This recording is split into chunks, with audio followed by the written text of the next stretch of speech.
Welcome to Rauta's opinion episode. Today I'm gonna have a monologue about a little bit this and that, but mainly focusing in a recent article that I read about. Before I go into the very topic, I'm gonna give you a little bit of insight what I'm talking about today. So, as you know, living in an information age means that we get to read a lot of news and opinions from all around the world constantly 24/7, be it good or bad. It is an interesting situation because some of us are just, spending time on reality TV and light entertainment and so forth, and some of us are just, reading nasty bits of news, whether it's about terrorism or racism or intolerance or all kinds of shit that's happening here. It might be about legislation of things related this and that, or it might be about terrorism or many things. So you might be asking, what the fuck this has to do with music and entertainment or art or music industry? Let me explain. Recently, earlier this week, I read an interesting piece of news about how Spotify and soon after other services competing with Spotify are taking down material that is music that is either white supremacist or racist or has intolerant stuff in their lyrics or attitudes or otherwise. Now, most of you might not see there's no point even talking about this because most of you guys are or gals are just probably normal people. You don't have Nazi sympathies or you totally understand why racist or intolerant or whatever racially motivated lyrics or hate speech songs or whatever are taken off the service. It's not my concern either because, first of all, people who are into that sort of music, especially when it comes to like extreme metal, this is metal channel after all. When it comes to extreme metal, be it extreme death metal or black metal, or especially, or kind of like metal related music, like some kind of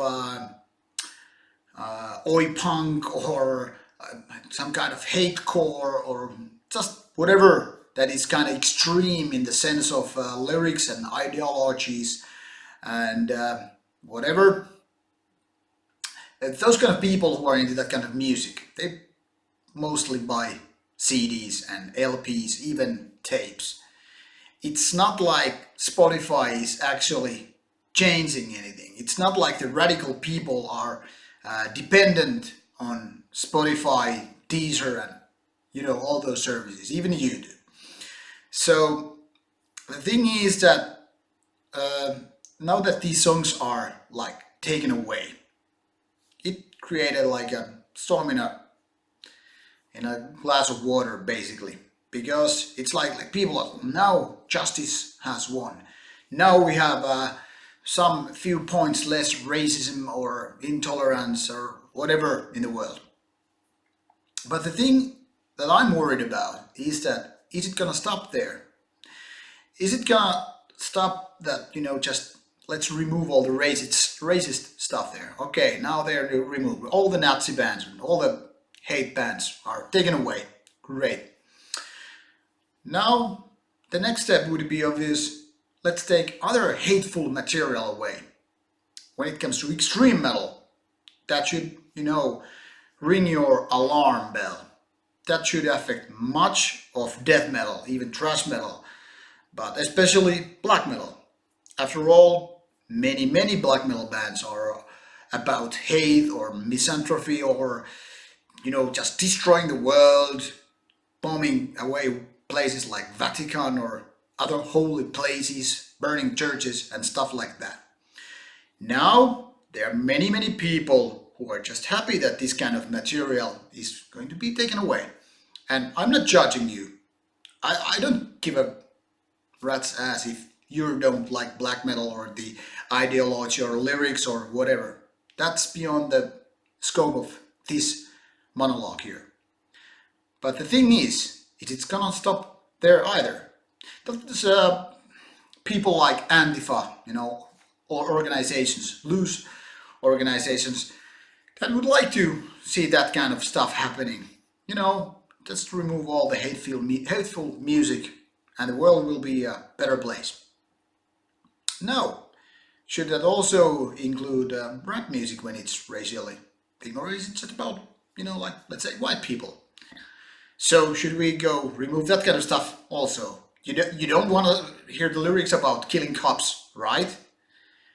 And when it comes to criticizing religions, Islam is a big, big no-no. It's okay, sing about burning churches and stuff like that, but when you mention Islam or Muslims or, that kind of stuff, it seems to ring a totally different bell.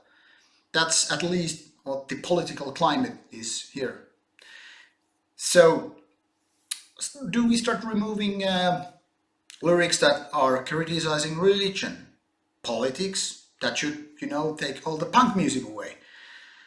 Thrash metal music also. So, step by step, we start removing music that is expressing emotions that are negative, thoughts that are considered hateful or negative, or I don't know. Should we take songs that are sad because they might make people sad? And if you remember cases like back in the 1980s, Ozzy Osbourne's Suicide Solution, and songs like that, there were claims that people were committing suicide because of these kind of songs. Obviously, they didn't go well in court, but nevertheless, we saw this already happening back in the 80s. We saw lately coming those kind of stickers that explicit lyrics, parental advisory. How well did it work?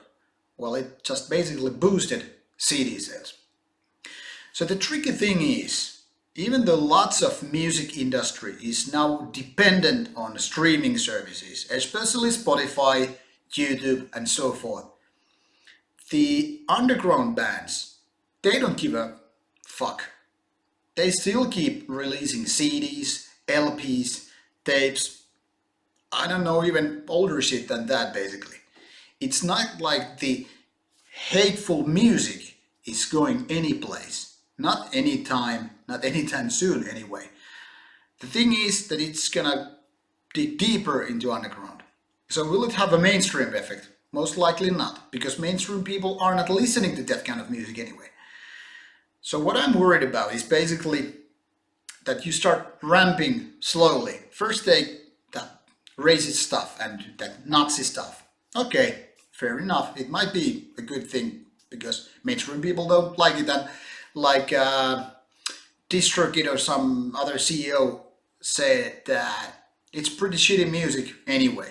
Well, for mainstreamers, it surely is. But that then again applies also to black metal, death metal. It's all just a bunch of growling I can't hear any lyrics out of. Yeah, sure. But the next step is, do we just start removing content we don't like on YouTube, on Netflix, just whatever? Is art just being denied? Do you anymore have things to say because you're supposed to, watch out what you say? I'm not talking about racist stuff. I'm just talking, this everyday hate speech.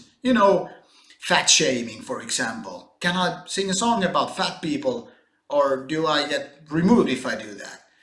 If I do a song about religions, like I said, do they get removed? Or what is gonna happen? Does this also apply to movies, video games, literature? Let's remove books that might have sick thoughts or hateful material. And once again, I'm not talking about Mein Kampf or anything of that sort. Then again, if we start doing that, maybe we should remove Bible and Quran and other such books also, because they have really, really hateful material. Tales about beheading, torture, raping, killing, pillaging, We are on a very dangerous path here, and I'm not sure it's gonna end well. I don't know where to set those limits, and I'm sure that most of you do not know either. So the thing is, what's gonna happen? When it's gonna happen? How far it's gonna take us? Is there another politician drawing a line here? Or is it about just, appealing to the masses? We don't have hateful content, so please give us your money. I don't know what's it gonna go here. I don't know should I go on with my rant anymore. But the thing is, it's a really, really thin piece of ice we're now walking on. And it's not just about freedom of speech. It's also, we have to be careful what kind of opinions we express, what kind of music we do, and stuff like that. And the last example, which is kind of stupid one, but it still takes it, has its point.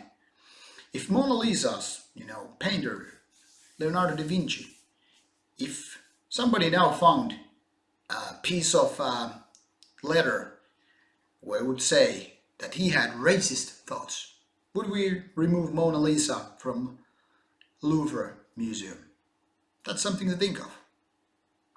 As always, leave your hate comments, thank yous, opinions, and whatever on the box below or on our Facebook page. I'm eager to hear from you, and should there be enough opinions, I'll make a reply to this video as well.